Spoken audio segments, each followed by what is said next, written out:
ফ্যাসিবাদের দোসরদের রাষ্ট্রীয় কোনো দায়িত্বে থাকার অধিকার নেই বলে মন্তব্য করেছেন জামায়াতে ইসলামীর আমির ডক্টর শফিকুর রহমান। বৃহস্পতিবার ২৬ সেপ্টেম্বর বিকেলে ঢাকা মহানগর দক্ষিণ জামায়াতের আয়োজনে আইনজীবী সম্মেলনে তিনি একথা জানান। ডক্টর শফিকুর রহমান বলেন, সরকারি বিভিন্ন প্রতিষ্ঠানে ফ্যাসিবাদের সহযোগীরা এখনও রয়ে আছেন, তাদের দ্রুত অপসারণ করতে হবে। তিনি বলেন, যারা গণহত্যা চালিয়েছে, আদেশ পালন এবং সহযোগিতা করেছে, সবাইকে বিচারের মুখোমুখি করতে হবে। কাউকেই ছাড় দেওয়া যাবে না। ফ্যাসিবাদ পতনের আন্দোলনের শহীদরা জাতীয় বীর, তাদের টাকা দিয়ে মাপা যাবে না। শহীদদের আমরা দলীয় সম্পদ বানাতে চাই না। শহীদরা সবার জাতির, শহীদরা আমাদের শ্রেষ্ঠ সন্তান।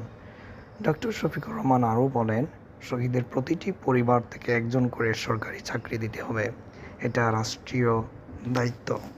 অন্তর্বর্তী সরকারকে কাজ করতে হবে। অন্তর্বর্তী সরকার কি কি সংস্কার করতে চায় এর তালিকা দিতে হবে এবং এগুলো সংস্কারের টাইম লাইন দিতে হবে। রাষ্ট্র সংস্কারে ব্যর্থ হলে নির্বাচনের রোডম্যাপ ব্যর্থ হবে। তিনি বলেন, সংস্কারের রোডম্যাপ ঘোষণার জন্য নাগরিক সমাজ ও রাজনৈতিক দলগুলোর সঙ্গে সংলাপ করতে হবে। ভোটের আগে সংস্কার কাজগুলো সম্পন্ন হলেই কেবল নির্বাচনের রোডম্যাপ সফল হবে। প্রিয় ভিউয়ার্স, আপনারা ডক্টর শফিকুর রহমানের সাথে কি একমত আছেন?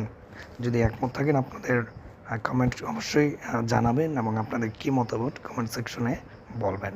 সবাই ভালো থাকবেন। আসসালামু আলাইকুম।